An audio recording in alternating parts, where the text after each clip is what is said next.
Welcome back to Days of Our Lives channel. Today we will learn about the heartbreaking year in which the Salem family mourned for beloved stars and what their legacies mean for the show's past, present, and future. A year of mourning. Over the past 12 months, the Days of Our Lives community was rocked by the loss of four recognizable talents: Drake Hoggeston, Denise Alexander, Wayne Northrup, and Francisco San Martin. A cluster of passings that spanned late 2024 into mid-2025 and reshaped the emotional fabric of fans and colleagues alike. These departures did not just remove familiar faces from the credits.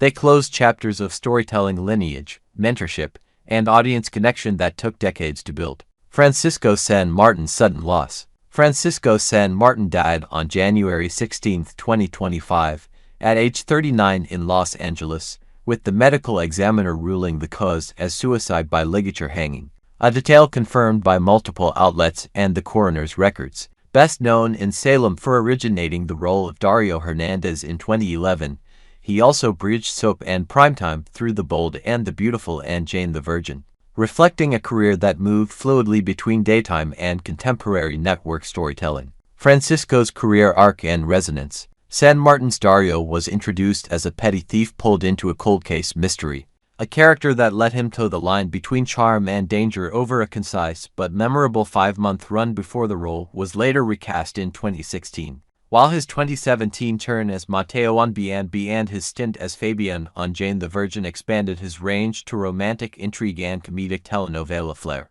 He was born in Mallorca, spent formative years in Montana, and trained across modeling and acting in Spain before returning to the United States. An international journey that gave his performances a cosmopolitan, bilingual ease on American screens. Industry reflection on Francisco. Tributes from co-stars and media coverage emphasized both his warmth and the abruptness of the loss, underscoring the mental health crisis that continues to impact artists who often move between precarious projects and long gaps in opportunity. A pattern noted in retrospective profiles that tracked his last posts and reduced visibility after 2019. For Salem, his early Dario arc stands as a proof of concept that a brief run can still leave imprints, setting up future iterations of the character and anchoring fan memory that extends beyond episode counts. Drake Hoggeston's towering legacy. Drake Hoggeston passed away on September 28, 2024, at age 70 following a battle with pancreatic cancer, capping nearly 4 decades as John Black and more than 4,200 episodes that defined Salem's heroic archetype for generations. The family's statement and industry tributes painted a portrait of an actor whose perseverance matched the character's resilience, with the role's continuity tinted only briefly making him one of the most constant presences in the modern era of the show. John Black and serialized myth-making. John Black's longevity allowed Days to build serialized myth, from identity twists to grand romances, and the sheer volume of episodes became both a narrative backbone and a comfort ritual for fans, a rare feat even by daytime standards. Reporting confirmed the cancer diagnosis and final arrangements, while the show's memorial messaging underscored his stature as an actor's actor and a partner to cast and crew who sustained the tone of Salem's heroism. On-screen farewell dynamics. The show ultimately addressed John Black's death on-screen months after Drake's passing, a delicate choice that balanced audience grief with production realities and highlighted the complicated ethics of grieving a character and performer nearly simultaneously. In daytime, funeral episodes are communal rituals. For John, the narrative closure resonated precisely because of the decades of built trust between performer, character, and audience. Denise Alexander's cross-soap influence. Denise Alexander died at 85, with outlets reporting her passing as occurring on March 5, 2025, and tributes soon following from General Hospital and Days of Our Lives colleagues who credited her for barrier-breaking portrayals and longevity across platforms. As Susan Hunter Martin in Salem and Leslie Weber in Port Charles, she helped define what multi-generational storytelling looks like when driven by women with agency, intellect, and complicated interior lives. Denise's body of work and impact. Coverage from major trades traced Alexander's career back to early television and theater, then forward to the 19,661,973 days run that cemented her daytime profile before the iconic GH years that made Leslie an institution, frequently cited as one of daytime's pioneering female doctors. Executive producer Frank Valentini's tribute emphasized both the history made and the personal gratitude felt within the GH team. A statement echoed by fellow actors who framed her as mentor and friend. Wayne Northrup's indelible mark. Wayne Northrup died on November 29, 2024, at age 77 after a 6-year battle with early-onset Alzheimer's, with family statements highlighting his humor, devotion to family, and gratitude to the motion picture and television fund home that cared for him. On days, he is most linked with Roman Brady, a role he originated in 1981, revisited in the early 1990s, and helped encode as one of Salem's quintessential identities even amid recasts, returns, and retcons. Roman Brady and identity tradition. Roman's interchange with other identities over the decades, most famously in the John Black era, created a blueprint for the show's elastic continuity. And Northrup's foundational portrayal gave later versions of Roman a textured history to inhabit rather than replicate. Obituaries and network reports underscored how his work straddled Salem and primetime hits like Dynasty, illustrating the cross-pollination between daytime craft and broader television stardom. The cumulative shock to fans. To lose a legend like Drake, a pioneering veteran like Denise, a foundational lead like Wayne, and a younger talent like Francisco within one calendar cycle is rare and disorienting, amplifying grief because each represented a different pillar of Salem's ecosystem: hero, matriarchal lineage, originator, and rising bridge to newer audiences. Fan communities and entertainment media responded with memorial pieces, social posts, and clip reels that functioned as both elegy and education for newer viewers, reinforcing how memory-keeping sustains daytime culture. Why these losses resonate differently. Drake's passing felt communal because John Black bound together romances, rivalries, and umbrella storylines across eras, making his absence a structural change in ensemble dynamics. Denise's death reverberated across 2 shows, reminding viewers that daytime is a shared universe of artists whose legacies cannot be contained by a single title. Wayne's death invited reflection on the origins of modern Salem. Francisco's loss raised urgent, human questions about support systems for working actors, preservation and tribute practices. In the months and years ahead, expect further on-air nods, archival retrospectives, and anniversary programming that contextualize their contributions with interviews, flashbacks, and curated marathons, strategies already reflected in trade tributes and official statements. These memorials do more than honor the past.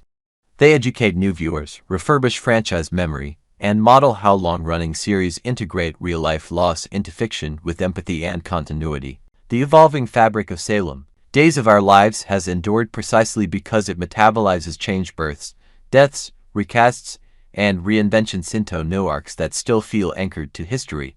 A process visible every time a Roman mystery resurfaces, a John-adjacent storyline pivots, or a legacy character like Susan's lineage is invoked. The craft of sustaining that fabric depends on writers, producers, and actors who understand how to blend homage with forward motion. A lesson reinforced by the breadth of tributes surrounding these 4 lives. What remains after grief? What remains are scenes and stories that can be rewatched, quotes that resurface in tributes, and a living audience that continues to pass down favorite arcs. A tradition visible in the way fans mobilize around obituaries and celebrate performance milestones even in sorrow. For a genre built on daily ritual, mourning becomes part of the ritual, to an intimate acknowledgement that the people who shaped the canvas are as real to viewers as the characters they immortalized. Final reflection. 4 losses in 1 year is a severe shock, but each legacy provides a different anchor. Drake's epic heroism, Denise's trailblazing depth, Wayne's foundational identity work, and Francisco's cross-genre promise that bridged daytime and primetime.